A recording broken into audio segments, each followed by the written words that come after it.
ఆర్థిక మంత్రి నిర్మలా సీతారామన్ గారు ఈ బడ్జెట్‌ని ఒప్పియడానికి ప్రధానమంత్రి గారితో ఎంత సమయం పట్టి ఉండొచ్చు? లేదా ఈ మినిస్ట్రీ పడిన కష్టం ఏ రకంగా ఉండొచ్చు? దాని గురించి చెప్పాలి అనంటే ఏం చెప్తారు? అని ఒక విషయం అర్థం చేసుకోవాలి మీరు. మిగతా క్యాబినెట్‌లకి భారత ప్రభుత్వం నరేంద్ర మోడీ గారి క్యాబినెట్‌కి మధ్యలో ఉన్నటువంటి వ్యత్యాసం. It is a collective decision.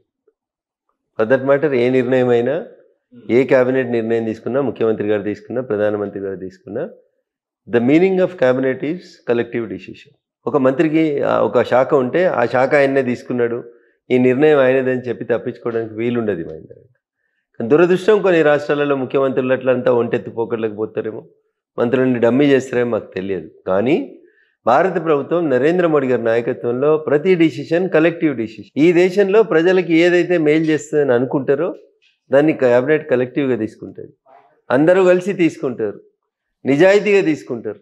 కాబట్టి నిర్మలా సీతారామన్ గారి బడ్జెట్ని ప్రవేశపెట్టేందుకు మోడీ గారిని ఒప్పించేందుకు ఎంత సమయం పట్టిందనే ప్రశ్న ఉత్పన్నం కాదు. మోడీ గారు, నిర్మలా సీతారామన్ గారు, ఇతర టోటల్ క్యాబినెట్ అంతా కూర్చొని చర్చించుకున్న తర్వాతనే ఈ దేశంలో ఉన్నటువంటి పేద ప్రజల హితం కోసమే, మధ్యతరగతి ప్రజలకి ట్యాక్స్ ఎగ్జంప్షన్ లోపల లాభం జరగాలనేటువంటి ఒక మంచి ఉద్దేశంతో 12 లక్షల వరకు ఇన్కమ్ ట్యాక్స్ స్లాబ్ని పెంచడం జరిగింది.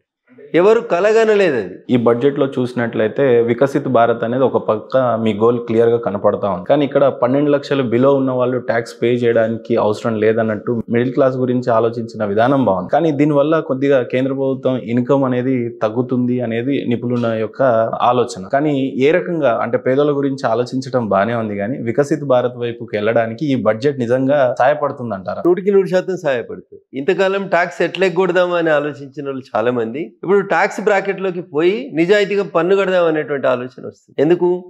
ఈ ప్రభుత్వం నిజంగా పేద మధ్యతరగతి కుటుంబాల కోసం ఆలోచిస్తుంది, పైసలు ఉన్న వాళ్ళ కోసమే, డబ్బులు ఉన్న వాళ్ళ కోసమే కాదు, ఇది మాలాంటి వాళ్ళ కోసం కూడా ఆలోచిస్తుంది అని ఒక విశ్వాసాన్ని మీరు ప్రజలలో కల్పించగలిగిన రోజు ప్రజలు, నేను ఇందాక చెప్పినటువంటి ఆ యూపీఏ ట్రాన్సాక్షన్స్ కానీ, డిజిటల్ ట్రాన్సాక్షన్స్ కానీ, ఆఖరికి మక్క కంకులు అమ్ముకునే అవ్వ కూడా డిజిటల్ ట్రాన్సాక్షన్ వైపు పోతుంది అంటే ప్రజలకు విశ్వాసం ఉంటే పోతుందా బ్యాంకుల మీద, ప్రభుత్వం మీద?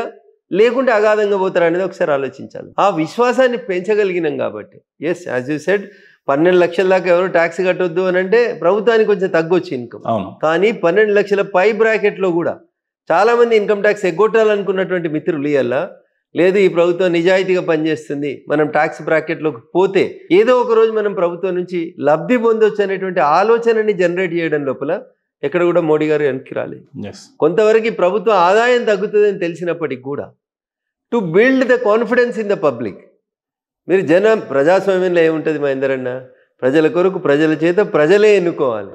ఆ విశ్వాసాన్ని మీరు ప్రజలు ఇవ్వకపోతే, డాక్టర్ బిఆర్ అంబేద్కర్ గారు రాజ్యాంగాన్ని రాసిన రోజు కన్నా కలగ అదే, ప్రజల కొరకు ప్రజల చేత ప్రజలే ఎన్నుకున్న ప్రభుత్వం. ప్రజలలో విశ్వాసాన్ని నింపగలిగితే, ప్రజలు ప్రభుత్వంతో నడుస్తే అద్భుతాలని సృష్టించగలుగుతామని చెప్పడానికి ఉదాహరణే మూడోసారి నరేంద్ర మోడీ గారు ప్రధానమంత్రి కావడం. ఎవరు చేశారో ఈ సమీకరణం కానీ యంగ్స్టర్స్, ఎంటర్ప్రైనర్స్ అందరికీ ఒక కాన్ఫిడెంట్ నిజంగానే లింపారు సార్. ఎందుకంటే 12 lakhs బిలో ట్యాక్స్ కట్టొద్దు అని అన్నారు, కానీ దానిపైన ఉన్న ఎంటర్ప్రైనర్స్ అందరు కట్టిన తర్వాత స్టార్టప్ కోసం లోన్ వస్తుందన్న కాన్ఫిడెంట్ నింపిన మీ ప్రభుత్వానికి నిజంగానే హ్యాండ్స్ ఆఫ్ తెలియజేస్తా ఉన్నాం. కానీ నిర్మలా సీతారామన్ గురించి ఒక తెలుగు ఆడబిడ్డగా రెండోసారి కూడా తనకే ఆ మినిస్ట్రీ ఇవ్వటం అనేది హర్షించదగ్గ విషయమే. కానీ బట్ ఆమె సాధిస్తున్న ఈ పురోగతి గురించి లేదా నిర్మలా సీతారామన్ గారి గురించి చెప్పాలి అని అంటే ఏం చెప్తారు ఒక ఎంపీగా మీరు? ఒక పనిని నిర్దేశించుకొని ఆ పని తనకు అప్పగించినటువంటి బాధ్యతని 100% తూచా తప్పకుండా, అడుగులు తడబడకుండా, నాయకుడు తన మీద ఇచ్చినటువంటి విశ్వాసానికి అనుగుణంగా 100% ఆ డైరెక్షన్ లోపలనే తమ ప్రభుత్వానికి మంచి పేరు వచ్చే రీతి లోపల వారు అంత గొప్పగా పనిచేస్తున్నారు కాబట్టి, అంత గొప్పగా ఆ శాఖ నిర్వహిస్తున్నారు కాబట్టి ఈరోజు దేశ ఆర్థిక విధానం అనేది అంచెలంచెలుగా వెదుగుతూ వస్తూ ఉంది. అది మోడీ గారికి వారి మీద ఉన్నటువంటి విశ్వాసం, దాన్ని వారు నిలబెట్టుకుంటున్నారు కాబట్టే అందరికంటే ఎక్కువసార్లు బడ్జెట్ ప్రవేశపెట్టినటువంటి ఒక మహిళా ఆర్థిక మంత్రిగా వారికి పేరు వచ్చింది. భవిష్యత్తులో కూడా ఖచ్చితంగా నిర్మలా సీతారామన్ గారు, ప్రధానమంత్రి నరేంద్ర మోడీ గారు వారి మీద ఇచ్చిన విశ్వాసాన్ని నిలుపుకుంటారని, ఈ దేశ ఆర్థిక వ్యవస్థను, ఈ దేశాన్ని వికసిత భారత్ 2047 వైపు నడపడం లోపల వారి పాత్రని భారత ప్రజలందరూ గుర్తుంచుకునే రాపులా నిర్వహిస్తారని చెప్పి నాకు సంపూర్ణమైనటువంటి విశ్వాసం. ఎప్పుడైనా వ్యక్తిగత అనుభవం కలవటం కానీ, మాట్లాడడం కానీ నిర్మలా సీతారామన్ గారి గురించి? బిఫోర్ ఎంపీ అయ్యే కంటే ముందు కూడా ఎమ్మెల్యే కూడా నేను వెళ్ళాను. ఈ రాష్ట్రానికి సంబంధించినటువంటి నిధుల విషయం లోపల కానీ, అప్పుడున్నటువంటి తెలంగాణ ప్రభుత్వం కేంద్రం నిధులు ఇస్తలేని చేస్తున్నటువంటి బదనాం విషయం లోపల కానీ, మేము రూపాయి పన్ను కడితే మాకు 40 పైసలే వస్తుంది అనేటువంటి ఇట్లాంటి అసంబద్ధమైనటువంటి ఆరోపణల విషయం లోపల కానీ అప్పటికే వారు ఆర్థిక మంత్రి గారు వారిని కలిసిన సందర్భం లోపల చాలా స్పష్టంగా గణాంకాలను వివరించి చెప్పడం జరిగింది. ఇట్లాంటి వాళ్ళు చెప్పినారు కాబట్టి మాలాంటి వాళ్ళు వచ్చి ప్రజాబాహల్యంలోకి వచ్చి వాస్తవాలు ఏందనేది ప్రజలకు చెప్పడానికి ఉపయోగపడతారు. చాలా మంది అనుకుంటారు నిర్మలా సీతారామన్ గారు సరిగా మాట్లాడారు, రిజర్వ్డ్గా ఉంటారని. వారికి వారి పని పట్ల ఉన్నటువంటి నిబద్ధత ఇతర అంశాల పట్ల రాజకీయాలు చేయడం పట్ల ఉండదు. వారి పార్టీ వారి మీద ఇచ్చినటువంటి విశ్వాసాన్ని నిలబెట్టుకుంటూ ప్రభుత్వం వారికి ఇచ్చినటువంటి బాధ్యతని నెరవేరుస్తూ వచ్చినటువంటి వాళ్ళకి వారికి అర్థమయ్యే భాష లోపల చెప్పడం లోపల వారు చాలా దిట్ట. అందుకని ఆర్థిక మంత్రి అంత గొప్పగా రాణిస్తూ వస్తారు. సార్, ఇందాక మనం మాట్లాడుకున్నట్టు స్టార్టప్ ఇండియా ఎకానమీ నిజంగా ఈ రేంజ్లో పెరగడానికి గల కారణం ఏంటంటే దేశంలో ఉండే భద్రత, వాళ్ళు స్టార్ట్ చేసినటువంటి ఫ్యాక్టరీలకు ఎవరో గన్నులతో రాకుండా ఉండే అంత స్పష్టమైన సెక్యూరిటీ భారతదేశం కల్పిస్తుంది. అందుకే ఎకానమీ అంత పెరిగింది అని అంటున్నారు. ఈ రోజున చూసినట్లయితే బార్డర్ సెక్యూరిటీ కానీ, డిఫెన్స్ సిస్టమ్ కానీ, దాని గురించి సంబంధించినటువంటి బడ్జెట్స్ కానీ, లేదా గతంలో ఉన్న డిఫెన్స్ సిస్టమ్ ఎంత స్ట్రాంగ్గా ఉండింది, మీ ప్రభుత్వం వచ్చిన తర్వాత డిఫెన్స్ సిస్టమ్ ఈ రోజున ఎలా ఉంది అని అంటే ఏం చెప్తారు? ఇప్పుడు అవ్వ బువ్వ ఉడికిందా లేదంటే ఒక మెతుకుని బట్టి చెప్పేస్తే సరిపోతుంది అన్న. ఇప్పుడు నేను చెప్పితే నాది నేను బాగా ఉదుకున్నట్టు అవుతుంది. ఇప్పుడు ఆపరేషన్ సింధూర్ తర్వాత ఎప్పుడైతే 9 ఉగ్రవాద టార్గెట్లను పెట్టుకొని భారత ప్రభుత్వంపై పాకిస్తాన్ లోపలికి చొరబడి రాత్రి 1:05 మొదలుపెట్టి 1:25 ఆపరేషన్ సింధూర్ని ముగించుకొని ఏ ఆడబిడ్డల నుదిటి తిలకాన్ని అయితే తుడిచేద్దామని పాకిస్తాన్ కలగని బెదిరిద్దామనుకుందో 4 ముష్కర్లను పంపి 2 ఆడబిడ్డల్ని పంపించి వాళ్ళ శత్రు శిబిరాలను అన్నింటినీ కొట్టేసి అర్ధగంటలు ఎన్నికకి వచ్చిన తర్వాత వాళ్ళు రకరకాలైనటువంటి ప్రయత్నాలు చేశారు. వందల సంఖ్యలో డ్రోన్లను మన దేశంలోకి పంపాలని, మన దగ్గర ఉన్నటువంటి అనేక పీస్ఫుల్గా ఉన్నటువంటి ప్రాంతాలను డిస్టర్బ్ చేయాలని చాలా ప్రయత్నాలు చేశారు అన్న, రకరకాల ప్రయత్నాలు. సో దానికి ఇంకో పొరుగున్నటువంటి ఇంకో దుర్మార్గమైనటువంటి దేశం చైనా ఎంత వత్తాసు పలికిందో, చైనాకి వెళ్ళి మార్కెట్లోకి వస్తువులను ఎట్లా తక్కువ ధరకు అమ్ముకుంటారో అట్లాంటి డ్రోన్లనే పాకిస్తాన్కి అమ్మిండ్రు, లేదా మంచి డ్రోన్లనే అమ్మిండ్రు. కానీ ఒక్క డ్రోన్ అన్న భారత సరిహద్దు రేఖను దాటి భారతదేశంలోకి వచ్చిందన్న పాకిస్తాన్కి వెళ్ళి బయలుదేరిన drone. So this is the difference. మాటలకి చేతలకు మధ్య ఉన్నటువంటి తేడాన్ని మీరు దయచేసి గమనించరు. నేను 100 చెప్తా, 100 గంటలు చెప్తా మా ప్రభుత్వం గురించి, మా గురించి, మా పార్టీ గురించి, నరేంద్ర మోడీ గారి నాయకత్వం గురించి. కానీ నేను అవన్నీ చెప్తలేనన్నా. అవ్వ బువ్వ ఉడికిందా లేదా ఒక మెతుకు చూస్తే చాలు. ఆపరేషన్ సింధూర్ తర్వాత ఆగమైన పాకిస్తాన్ మనల్ని ఆగం చేద్దామని ఆలోచించి వందల సంఖ్యలో డ్రోన్లు వాళ్ళ స్థలంలోంచి, వాళ్ళ ఏరియాలోంచి మన ఏరియాలకు పంపే ప్రయత్నం చేసినప్పుడు ఒక్క డ్రోన్ అన్నా సరిహద్దు రేఖను దాటి మన దేశంలోకి రాగలిగింది అన్న? రాలేదు. ఎవరు గొప్పతనం అన్నా? That is border security force, Indian సైన్యం, భారత ఆర్మీ, అన్ని రకాలైనటువంటి భారత ప్రభుత్వ అండదండలతో ఎదిగినటువంటి ఈ దేశ సైనికులు బార్డర్ దగ్గర చూపించినటువంటి సైన్స్, టెక్నాలజీ, ప్రతిభ, పాఠవం, ధైర్యం, మనిషి మిషన్ 2 కలిసి చేసినటువంటి ఒక గొప్ప యుద్ధం అన్నది.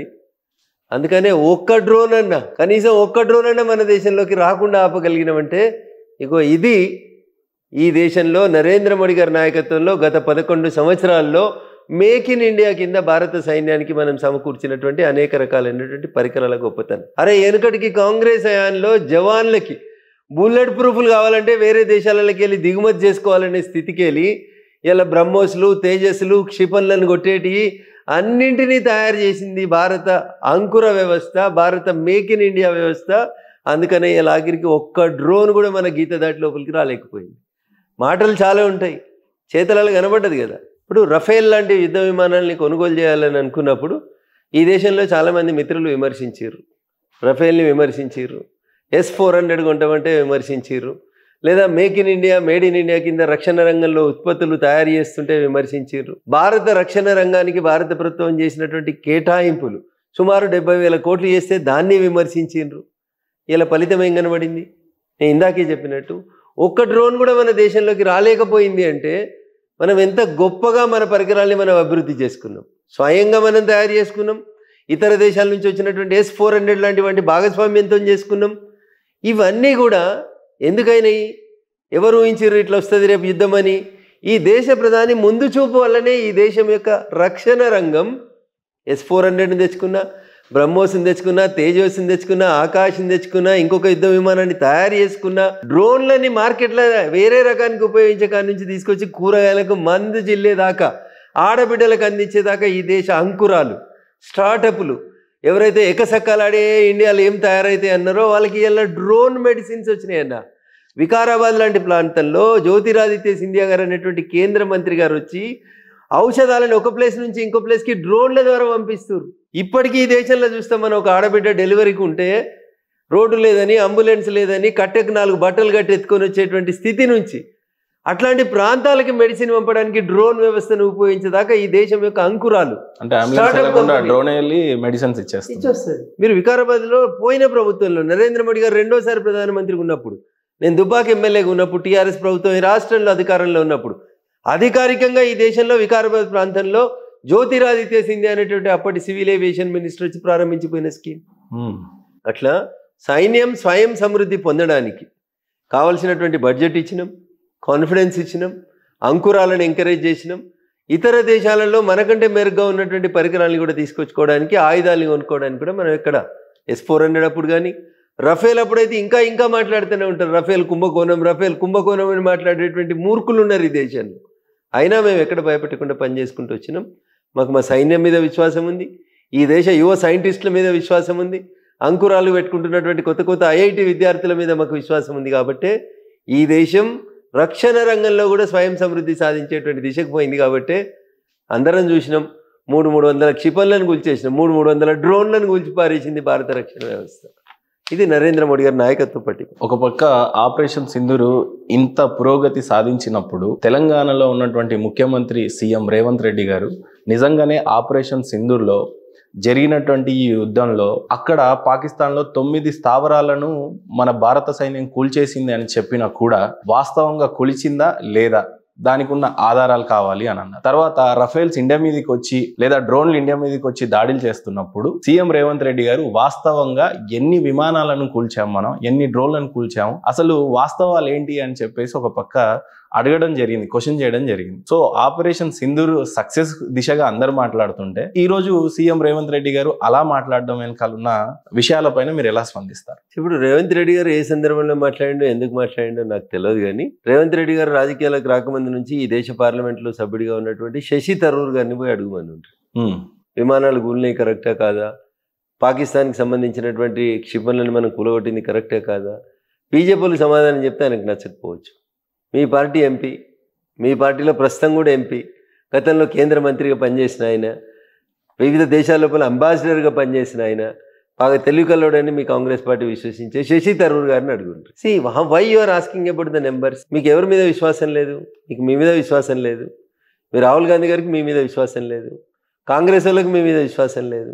అందరూ అట్లే ఉంటారని మీరు ఎందుకు అనుకుంటారు? ఈ దేశ ప్రజలు మోడీ గారిని నమ్ముతారు. కరోనా వస్తే చప్పట్లు కొడితే పోతుందా?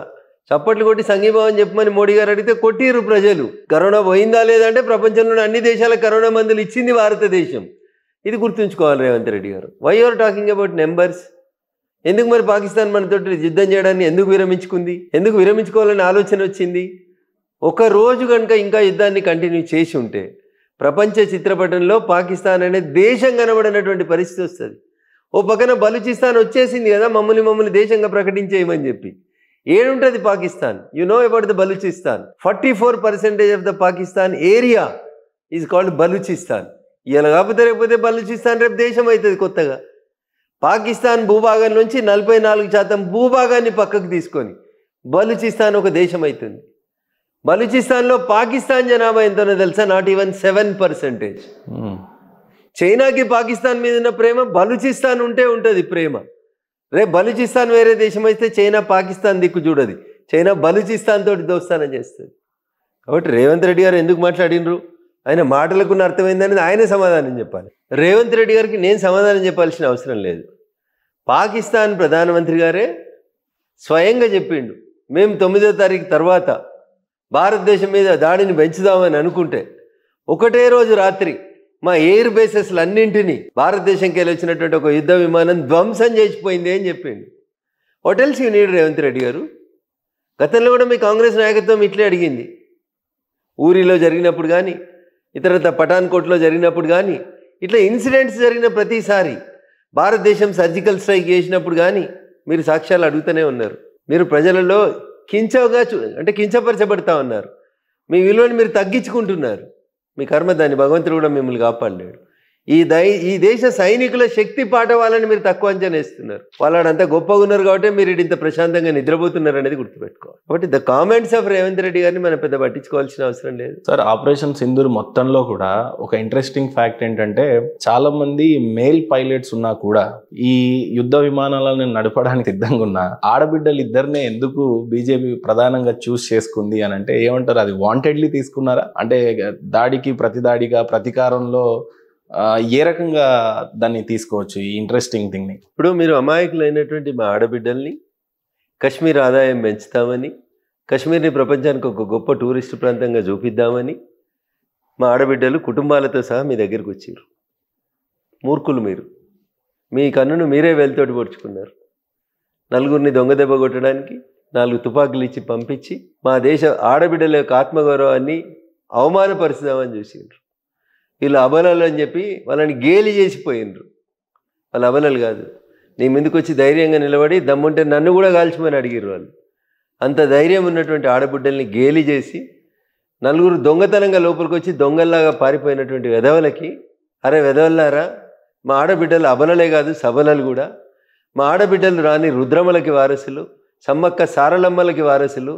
తిరగబడితే మీకు ప్రపంచ చిత్రపటంలో మీ పేరు కనబడకుండా చేస్తారు అని చెప్పడానికి లక్షలాది మంది సైనికులు ఉన్న భారత సైన్యం ఆడబిడ్డలకి ధైర్యాన్ని ఇచ్చేందుకు తీసుకున్నటువంటి ఒక గొప్ప నిర్ణయం. ఏ ఆడబిడ్డనైతే బేలగా భర్తను కోల్పోయి అక్కడ కన్నీరు పెడుతూ కనబడిందో, ఇంకో ఆడబిడ్డపై అక్క నేను నీకు తోడుంటానని చెప్పి ధైర్యంగా నిలబడమని చెప్పడానికి 2 ఆడబిడ్డలు అర్ధగంటలు మిమ్మల్ని పొతం పెట్టి వచ్చిర్రు భయ్. మీరు అబలల మీద, ఏమి చేతులు ఆయుధం లేని ఆడబిడ్డల మీద మీరు క్రూరత్వం చూపిస్తే, మీ క్రూరమైనటువంటి టెర్రరిస్ట్ క్యాంపుల మీద మీరు శిక్షణ ఇచ్చినటువంటి దేశద్రోహులని పిన్ పాయింటెడ్గా ఏరి మరీ కొట్టొచ్చిర్రు. చేతులు ఏం లేదు, ఒక విమానం తీసుకొని పోయి కొట్టొచ్చిర్రు. ఇగో ఇది మా ధైర్యం, ఇది మా సామర్థ్యం. ప్రపంచానికి భారత మహిళ యొక్క గొప్పతనాన్ని చాటి చెప్పాలనుకున్నారు. అందుకనే 2 ఆడబిడ్డలు జాలరబాయి మీకు అని చెప్పి సమాధానం.